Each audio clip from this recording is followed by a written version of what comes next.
بسم اللہ الرحمن الرحیم۔ مولوی عبدالقیوم کی بات سن کر میں جتنا بھی حیران ہوں اتنا کم تھا۔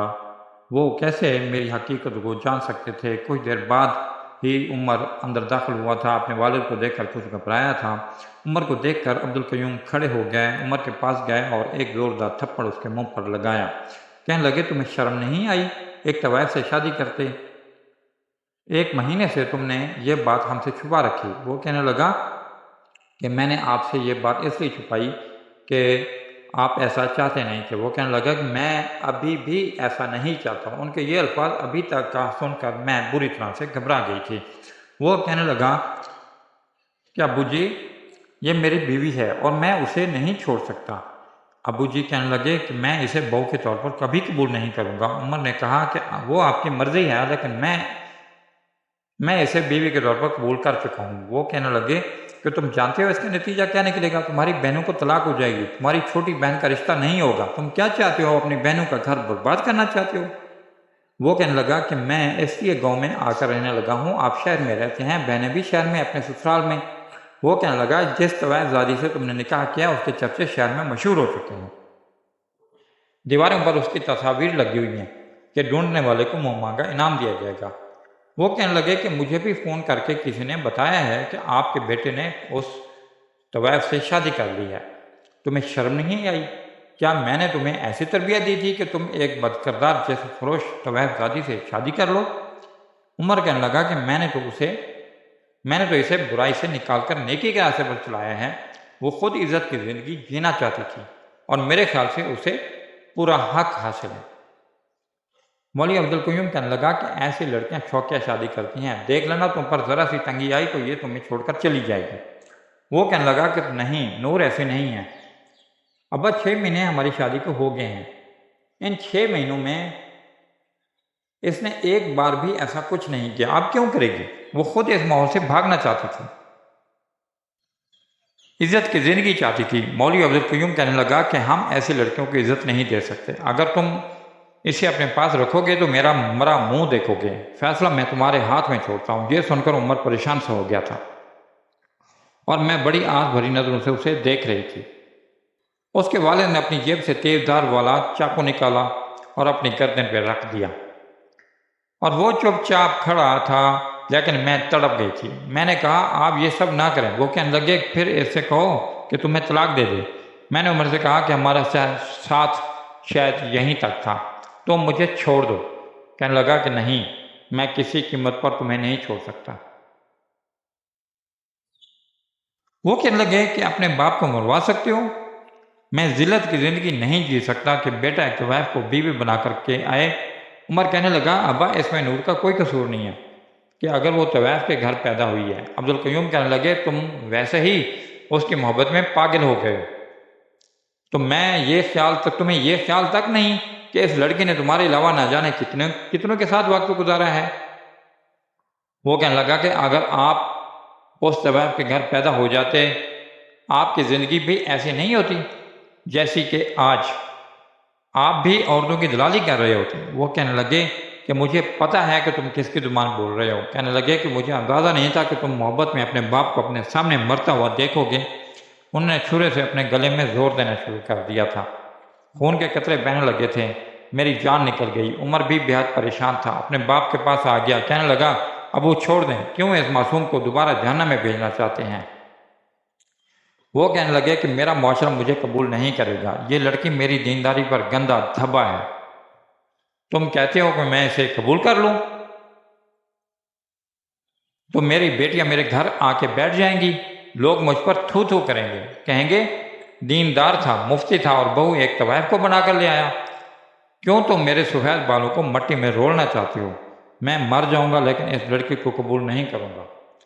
میں نے کہا، عمر مجھے چھوڑ دو۔ چپ ہو گیا، کہنے لگا، آپ اچھا نہیں کر رہے۔ اس کی آنکھوں میں بھی نمی تھی۔ وہ کہنے لگے کہ اے لڑکی، چلو یہاں سے، ورنہ یہاں پر میری لاش نہیں تو جائے گی۔ یہ سنتے ہی میں وہاں سے باہر نکل گئی۔ کچھ دور ہی بس اسٹینڈ تھا، میں نہیں جانتی تھی کہ بس کہاں جا رہی ہے، لیکن میں اس پہ سوار ہو گئی۔ پورے راستے میں روتی رہی۔ سمجھ میں نہیں آیا تھا کہ ہیرا منڈی سے نکلنے والی اور اس کے اور کوئی جائے پناہ نہیں ہوتی، اسے کبھی عزت کی زندگی نہیں مل سکتی، یہ معاشرے سے کبھی بھی شریف عورت کے روپ میں قبول نہیں کر سکتا، مجھے بھی نہیں کرے گا۔ میں روتے دھوتے نہ جانے کس شہر پہنچی تھی کہ دل میں خیال آیا کہ ایک مولوی اور دیندار کے نکاح میں ہوں، واپس ہیرے منڈی کیوں جاؤں؟ بس لاہور شہر میں ہی رکی تھی۔ میں نے اپنا چہرہ ویسے بھی چھپا لیا تھا، سوچا کہ گھر کے کام کاج کر لیتی ہوں، اس سے زندگی گزارتی ہوں، اس لیے میں نے ایک گھر میں ملازمت کر لی، گھر کی صفائی ستھرائی کرنے لگی، ان کے بنگلے کوارٹر میں ہی رہنے لگی۔ لیکن 15 دن ہی گزرے تھے کہ بیگم صاحبہ کا شوہر جو کہ بیرون ملک گیا تھا واپس آ گیا۔ اسے دیکھ کر میرے ہوش اڑے تھے اور مجھے دیکھ کر اس کے، کیونکہ وہ میرا گاہک رہ چکا تھا۔ مجھے دیکھتے ہی اس کا پارا ہائی ہوا تھا۔ کہنے لگا تیری ہمت کیسے ہوئی میرے گھر تک پہنچنے کی؟ میں نے اس کی بہت منت سماجت کی کہ میں عزت کی زندگی جینا چاہتی ہوں، لیکن وہ مجھے دوبارہ ہیرا منڈی چھوڑ آیا۔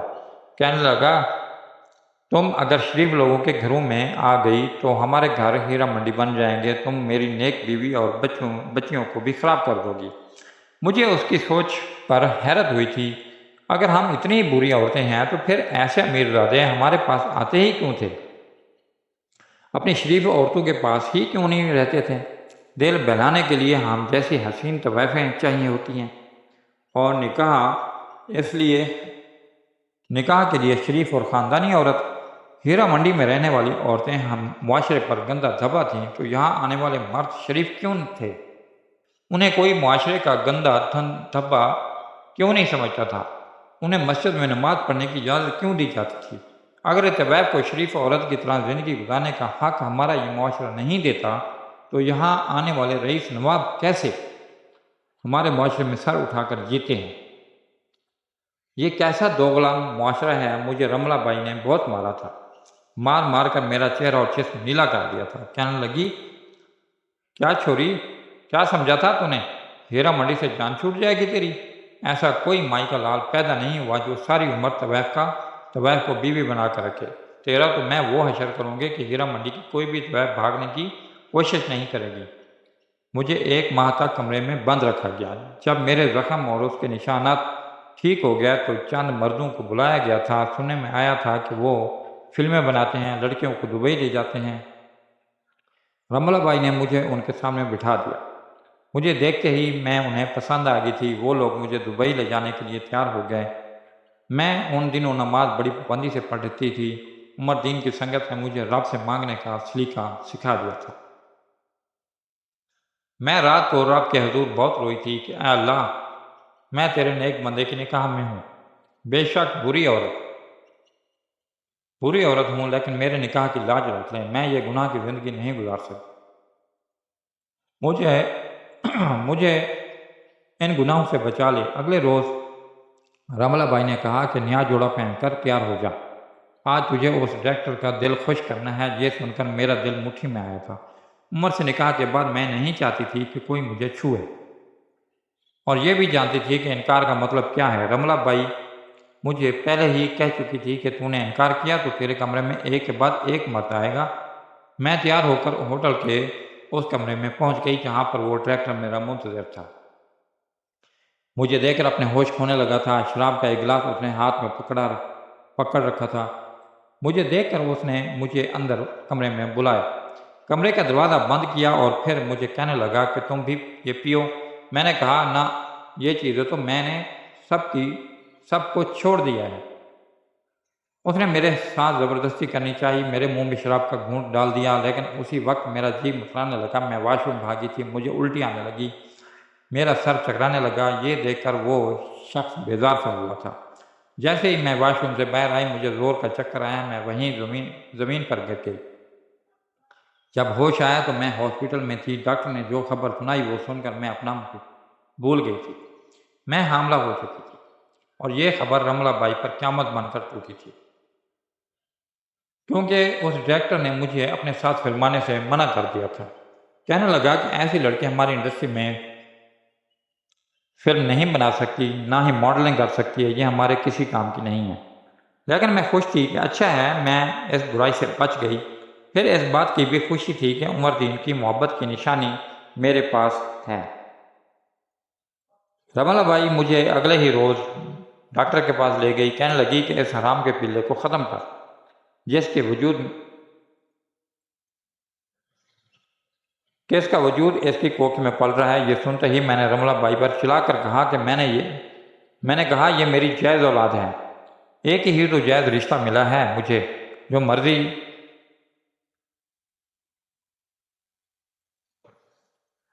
خبردار جو میرے بچے کو حرام کا کہا یا اسے کوئی بھی نقصان پہنچانے کی کوشش کی۔ تبھی ڈاکٹر بھی کہنے لگی کہ 3 ماہ کا حمل ہے، ضائع نہیں ہو سکتا، ورنہ بچے کے ساتھ ساتھ ماں بھی مر جائے گی۔ یہ سننا تھا کہ رملہ بائی غصے میں آ گئی تھی، مجھے چوٹیا سے پکڑ کر دوبارہ کوٹھے پر لا کر پھینکا تھا، کہنے لگی کہ پھر اس بچے کو آج میں ہی ختم کر ڈالوں گی۔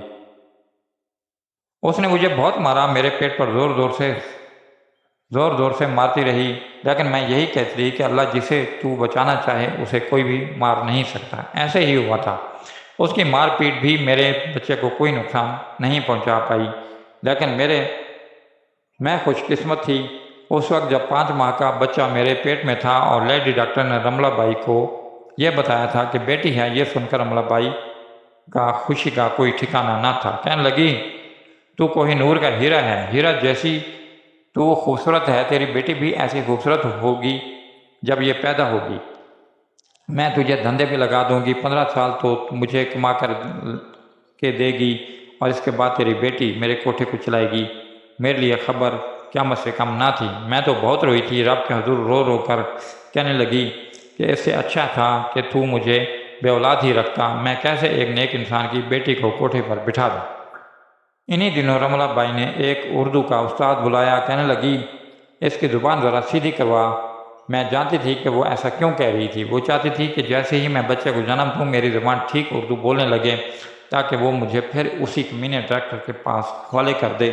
وہ استاد نہایت شریف قسم کا نوجوان تھا، میری خاموشی کو بھانپتے ہوئے سمجھ گیا تھا کہ میں یہاں مجبوراً بیٹھی ہوں، میری توجہ اس طرف تھی ہی نہیں، میں چاہتی ہی نہیں تھی کہ میں یہ کام کروں۔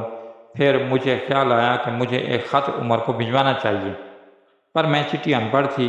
میں نے استاد سے کہا کہ کیا وہ میری مدد کر سکتا ہے؟ کہنے لگا بولو بہن کیا کرنا ہے؟ میں نے کہا کہ میں امید سے ہوں اور میرا نکاح بھی ہوا ہے، میرا شوہر بہت نیک انسان ہے، لیکن اس کے باپ نے مجھے قبول نہیں کیا۔ ایسا کر اس کے نام پر ایک خط لکھ دے کہ میں اس کے بچے کی ماں بننے والی ہوں، اس کے ہاں بیٹی پیدا ہونے والی ہے، وہ آ کر اپنی بیٹی مجھ سے لے جائے۔ میں نہیں چاہتی کہ اس نیک شخص کی بیٹی کل کوٹھے پر دھندا کرتی نظر آئے۔ اس نے خط لکھا، مجھ سے پتہ پوچھا، میں نے گاؤں کا پتہ یاد تھا، مجھے گاؤں کا پتہ یاد تھا، میں نے اسے وہ بتا دیا۔ کہنے لگا کہ میں آج جاتے ہوئے یہ خط پوسٹ کر دوں گا۔ اس کے بعد میں نے عمر دین کے خط کا بہت انتظار کیا، لیکن وہ نہیں آیا۔ میں رو رو کے رب کے حضور تہجد میں دعائیں مانگتی کہ میری بیٹی طویف کی زینت نہ بنے، اسے میرے وجود میں ہی ختم کر دے۔ لیکن جب 9 ماہ کا عرصہ گزرا اور مجھے زچگی کا درد شروع ہوا، رملہ بائی مجھے خود ڈاکٹر کے پاس لے کر گئی تھی۔ میں روئے جا رہی تھی، دعائیں مانگ رہی تھی کہ جب ایک روتے ہوئے بچے کی آواز میرے کانوں میں سنائی دی۔ نرس نے کہا کہ مبارک ہو تمہیں بیٹا پیدا ہوا ہے۔ یہ سن کر تشکر کے آنسو میری آنکھوں سے بہے تھے۔ جب میں ہاسپٹل سے گھر آئی تو رملہ بائی کا منہ بنا ہوا تھا، لیکن میں بہت خوش تھی، اللہ نے میری دعا سن لی تھی۔ اپنے بچے کو میں بہت پیار کرتی تھی۔ رملہ کہنے لگی کاش یہ پیدا ہوتے ہی مر جاتا، حرام کا جنا۔ میں غصے سے اسے دیکھ کر چلائی تھی۔ میں نے کہا رملہ بائی میں آخری دفعہ کہہ رہی ہوں تو اسے میرے بچے کو حرام کا مت کہے۔ وہ کہنے لگی بیٹی ہوتی تو ہمارے کسی کام بھی آتی، اور جس پر تو اتنا اترا رہی ہے نا، تو مجھے بتا کہ کیا مستقبل ہے اس لڑکے کا؟ کوٹھے میں رہنے والی لڑکیاں تو پھر کسی کام آ جاتی ہیں، لیکن یہ سالہ کرے گا کیا؟ بڑا ہو کے اپنی ماں کی دلالی؟ یہ سن کر میرے ہوش اڑ گئے تھے۔ واقعی ہیرا منڈی میں پیدا ہونے والے لڑکوں کا مستقبل یہی ہوتا ہے، اپنی ماں اور بہنوں کی دلالی کرنا۔ میری آنکھوں میں آنسو بہنے لگے تھے۔ اسی دن دوپہر میں استاد میرے پاس آ گیا جو مجھے اردو سکھاتا تھا۔ میں نے اسے کہا کہ تو نے مجھے بہن کہا تھا نا؟ میری بات سن کر کہنے لگا ہاں کہا تھا۔ میں نے کہا بھائی ہونے کا ایک حق ادا کر دے۔ وہ پوچھنے لگا وہ کیا؟ میں نے کہا میرا بچہ اپنے ساتھ لے جا، تو پڑھا لکھا میرے بچے کو بھی خوب تعلیم دلوانا، اسے بڑا افسر بنانا، اسے کبھی یہ نہ بتانا کہ اس کی ماں طویف ہے۔ وہ میرے بیٹے کو اپنے ساتھ لے گیا۔ اس سے پہلے پھر رملہ بائی مجھے کچھ کہتی، اسے اس کی رات کو ہارٹ اٹیک آیا تھا جو وہ سہ نہیں سکی اور مر گئی۔ اس کے مرنے پر میں نے ایک آنسو بھی نہیں بہایا تھا۔ میں تو بہت خوش تھی کہ اچھا ہوا میری اس عذاب سے جان چھوٹی، لیکن اس بات پر پچھتاوا تھا کہ میرا بیٹا مجھ سے بچھڑ گیا تھا، کیونکہ میں نہیں جانتی تھی کہ وہ استاد کون ہے، کہاں سے آیا تھا۔ میں نے اس شخص کو ڈھونڈنے کی بہت کوشش کی، کیونکہ میں ہیرا منڈی کی اس قید خانے سے آزاد ہو چکی تھی، لیکن وہ شخص مجھے کہیں نہیں ملا۔ میں چاہتی تھی کہ اپنے بیٹے کے ساتھ رہوں۔ رملہ کے مرنے کے بعد کوٹھا سنبھالنے والا کوئی نہ تھا، لیکن ہیرا منڈی کے ایک اور طویف ہمارے سروں پر آن پہنچی۔ کہنے لگی کہ یا تو نورو اس کوٹھے کو سنبھالے گی یا پھر میں۔ یہ سن کر باقی کی لڑکیاں بڑی پریشان ہوئی تھیں۔ کہنے لگی نورو تو اس کوٹھے کو سنبھال لے، ورنہ تو جانتی ہی نہیں یہ عورت کتنی ظالم ہے، یہ ہم پر ذرا بھی رحم نہیں کھائے گی، یہاں رہنا نہیں چاہتی تھی۔ لڑکیاں میرے سامنے رونے لگیں، کہنے لگی کہ یہ ہمارے ساتھ بہت ظلم و زیادتی کرے گی، ہمیں اس وقت تیرے ساتھ کی ضرورت ہے۔ میں بے بسی سے وہیں رہنے لگی، البتہ اپنا سودا نہیں کرتی تھی، لڑکیوں سے بھی زبردستی نہیں کرواتی تھی، نہ ہی ان کے پیسے پا سکتی تھی۔ یہ ضرور ہوا تھا کہ گھروں کی دہلیز 4 دن کی محبت میں پار کرنے والی لڑکیاں جب اپنے محبوب کے ہاتھوں لوٹ پوٹ کر میرے پاس آتی تھیں تو میں انہیں خرید کر آزاد کرتی تھی، کہتی تھی جاؤ اپنے گھروں کو بھاگ جاؤ، یہ زندگی بہت بری ہے، اپنی زندگی کو یہاں برباد مت کرو، اور خدا کے لیے گھر کی دہلیز بھی کبھی پار نہ کرو۔ تم لوگ بڑی خوش نصیب ہو جو عزت دار گھرانوں میں پیدا ہوتی ہو۔ 4 دن کے میٹھے بولوں پر خود کو طویف مت بناؤ۔ کئی لڑکیوں کو تو میں نے خود ان کے گھروں تک چھوڑنے جاتی تھی اور ان کے ماں باپ کے سامنے ہاتھ جوڑ کر کہتی تھی کہ اپنی بیٹی اس غلطی پر انہیں گھر سے نہ نکالیں، بہر کتے اور بھیڑیے ہیں، اسے کہیں کا نہیں چھوڑیں گے، بیچ کھائیں گے۔ کئی لڑکیاں میری شکر گزار تھیں۔ وقت یوں ہی گزرنے لگا تھا، میرے سجدے طویل ہونے لگے تھے۔ کوٹھے میں رہنے والی دوسری لڑکیوں کو میں نے کلام پاک خود سکھایا تھا، انہیں یہ بھی کہتی تھی کہ یہ گناہ کا راستہ ہے، اسے چھوڑ دو۔ آہستہ آہستہ سب لڑکیاں میری بات ماننے پر تیار ہو گئیں۔ اس رات ہم نے کوٹھا چھوڑ دیا تھا، ایک کرائے کا گھر لیا۔ فی الحال ہمارے پاس پیسہ تھا، اس لیے انہی پیسوں سے ہم نے سلائی مشینیں خریدیں اور ایک ایسی عورت کو ڈھونڈا جو کہ سلائی اچھی جانتی تھی، اس سے ہم نے سلائی سیکھی اور ایک سلائی سینٹر کھول لیا۔ بڑی بڑی بوتیکوں کے کپڑے ہم لوگ سینے لگے۔ مجھے عزت سے زندگی جینے کا موقع ملا تھا اور میں موقع گنوانا نہیں چاہتی تھی۔ اپنے رب کے حضور بس ایک بار کہا تھا کہ میں عمر دین کی امانت ہوں، مجھے کوئی بھی مرد نہ چھوئے۔ میرے اللہ نے میری بات کی لاج رکھ لی تھی، مجھے کسی نے نہیں چھوا تھا۔ میری تہجد اور میری اللہ سے محبت مجھے اس مقام پر لے آئی تھی کہ آج میں عزت کی روٹی کھا رہی تھی اور اللہ کی عبادت کرنے لگی تھی۔ دل میں اگر کوئی خلش تھی تو وہ یہ تھی کہ میرا بیٹا میرے پاس نہیں تھا۔ جب بھی سونے کے لیے آنکھیں بند کرتی تو مجھے اپنے بیٹے کے رونے کی آوازیں آنے لگتی، میرا دل تڑپ اٹھتا تھا۔ وقت یوں ہی گزرتا رہا۔ بوتیک میں کام کرنے والی طویفیں اب اچھی اور پاکیزہ زندگی گزارنے لگی تھیں۔ بہت سی لڑکیوں کی شادی کی خواہش ہوتی، میں انہیں نکاح کر کے رخصت بھی کرتی اور عزت کی زندگی جینے لگی تھیں۔ بہت سا وقت ایسا گزرا کہ پتہ ہی نہیں چلا کہ کب میرے بالوں میں چاندی اترنے لگی۔ ایک بار مجھے ایک بہت بڑی بوتیک کا کام ملا تھا۔ اس بوتیک کا مالک ایک نوجوان لڑکا تھا، اسے میرے بنائے ہوئے کپڑے بڑے پسند تھے۔ اکثر اپنے آرڈر میں دیے ہوئے کپڑے لینے مجھ سے گھر پر آ جاتا تھا۔ ایک بار کہنے لگا جی بہت بھوک لگی ہے، کھانا کھلا دیں گی؟ میں نے کہا کیوں نہیں بیٹا۔ میں کھانا اس کے سامنے رکھتی، پتہ نہیں اس کے چہرے پر کیسی کشش تھی کہ میں اسے دیکھتی ہی رہتی تھی۔ کھانا کھانے کے دوران کہنے لگا آپ کے ہاتھ میں بڑا ذائقہ ہے، مجھے بہت مزے کا کھانا بناتی ہیں آپ۔ میں نے کہا کہ تمہاری امی اچھا کھانا نہیں بناتی؟ کہنے لگا میری ماں ہے ہی نہیں تو کھانا کیسے بنائیں گی؟ ہاں میرے بابا ہیں، جیسا تیسا بناتے ہیں، مجھے صبر شکر کر کے کھانا پڑتا ہے۔ آہستہ آہستہ وہ لڑکا بہت زیادہ بے تکلف سا ہو گیا۔ ہر روز جب بھی اپنے آرڈر کے کپڑے لینے آتا، گھنٹوں میرے پاس بیٹھا باتیں کرتا رہتا۔ کہنے لگا مجھے بہت اچھی لگتی ہیں، کیا میرے بابا سے شادی کریں گی؟ اس کی بات پر مجھے اتنا غصہ آیا کہ میں نے اسے غصے سے ڈانٹ دیا۔ وہ کہنے لگا کہ مجھے ایک ماں کی محبت کی ضرورت ہے اور میں چاہتا ہوں کہ آپ میری ماں بن جائیں۔ کہنے لگا کہ میرے پاپا بہت اچھے ہیں، آپ کو بہت خوش رکھیں گے۔ میں نے کہا کہ میں کسی کی بیوی ہوں، کسی اور سے نکاح نہیں کر سکتی۔ یہ سن کر تم بہت مایوس ہوا تھا۔ اس کے بعد کئی دن میرے پاس نہیں آیا۔ مجھے شاید اس کی عادت ہو گئی تھی۔ روز آتا تھا، ڈھیروں باتیں کرتا تھا۔ 8 دن بعد وہ آیا تو میں نے بڑی بے چینی سے پوچھا اتنے دن سے کیوں نہیں آ رہے تھے؟ کہنے لگے میرے پاپا کا انتقال ہو گیا ہے، میں بالکل اکیلا ہو گیا ہوں۔ میں نے اسے تسلی دی، اسے کھانا بھی اپنے ہاتھ سے کھلایا۔ پھر اس نے مجھے اپنے بٹوے سے اپنے باپ کی تصویر دکھائی۔ اس تصویر کو دیکھ کر میرے ہوش اڑ گئے تھے، کیونکہ وہ اسی استاد کی تھی جسے میں نے اپنا بیٹا دیا تھا۔ میں نے کہا کیا یہ تمہارے بابا ہیں؟ کہنے لگا نہیں، انہوں نے مجھے پالا تھا، میں تو شاید کسی طویف کا بیٹا ہوں، بابا نے مجھے یہی بتایا تھا۔ کہنے لگا جب مجھے یہ پتہ چلا تو پہلے تو میں بہت رویا، لیکن پھر میں طویف کے کوٹھے پر بھی گیا تھا اپنی ماں کو ڈھونڈنے کے لیے، لیکن پتہ چلا کہ وہ سب کچھ چھاڑ کے جا چکی ہے۔ یہ سن کر میری آنکھوں سے آنسو بہہ جا رہے تھے۔ میں اپنے بچے کو بڑے پیار سے دیکھ رہی تھی، بالکل عمر دین جیسا تھا۔ یہ سن کر کہ وہ میرا بیٹا ہے میں نے اسے اپنے ساتھ لگا لیا اور رونے لگی۔ اسے ساری بات بتا دی، مجھے اپنے ساتھ اپنے گھر لے گیا تھا، میرا بہت خیال بھی رکھتا تھا۔ ایک بار مجھ سے کہنے لگا کہ میرے باپ کون تھا؟ اس کے سوال پر میں نے کہا کہ یہ کیوں پوچھ رہے ہو؟ کہنے لگا جاننا چاہتا ہوں کہ میں کس بدبخت کے اولاد ہوں۔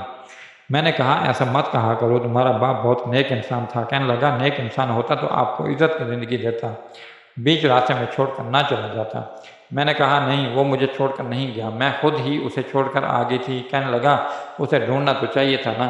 میں نے کہا ہمارا معاشرہ کبھی بھی طویف کو قبول نہیں کرتا۔ وہ کہنے لگا کہ میرے باپ کو قبول کرنا چاہیے تھا، اس نے نکاح کیا تھا، نکاح کا بھرم رکھنا چاہیے تھا۔ میں نے اس کے باپ کے بارے میں سب کچھ بتا دیا، یہ بھی بتا دیا کہ وہ رہتا کہاں ہے۔ اس استاد نے میرے بیٹے کو اچھی تعلیم دلوائی تھی، ایک بہت بڑی بوتیک بھی کھولی تھی جہاں سے اسے اچھی آمدنی ہوتی تھی۔ اس دن کہنے لگا کہ مجھے دوسرے شہر جانا ہے، 3 دن میں لوٹ آؤں گا۔ میں نے کہا خیر سے جاؤ، لیکن جب 3 دن بعد وہ آیا تو جس کے ساتھ وہ تھا اسے دیکھ کر میرے ہوش اڑ گئے تھے، کیونکہ وہ عمر دین تھا۔ وہ بے یقینی سے مجھے دیکھ رہا تھا، اسے دیکھ کر میں حیران تھی۔ ایسا لگتا تھا کہ بیچ کے سارے سال غائب ہو گئے، کہ سب وہیں سے جا کر مل گیا جہاں پر ٹوٹا تھا۔ بے چینی سے میری جانب لپکا تھا۔ کہنے لگا کہاں چلی گئی تھی؟ کتنا ڈھونڈا میں نے تمہیں۔ کہنے لگا کہ ابا نے مجھ سے قرآن پاک پر ہاتھ رکھ کر قسم لی تھی کہ میں ان کی زندگی میں تمہیں پلٹ کر بھی نہ دیکھوں۔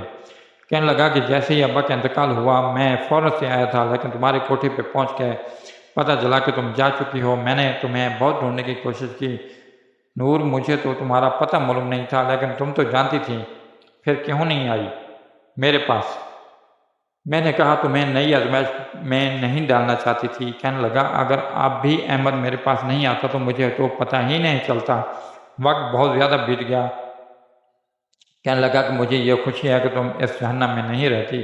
میں نے کہا کہ رب بڑا کریم ہے، اللہ سے میری دوستی تم نے کروائی تھی، میرے دل میں یہ یقین تم نے بٹھایا تھا کہ اللہ اپنے بندوں کی سنتا اور مانتا ہے۔ تم سے نکاح کے بعد مجھے کسی مرد نے نہیں چھوا، میں نے رب سے یہی التجا کی تھی۔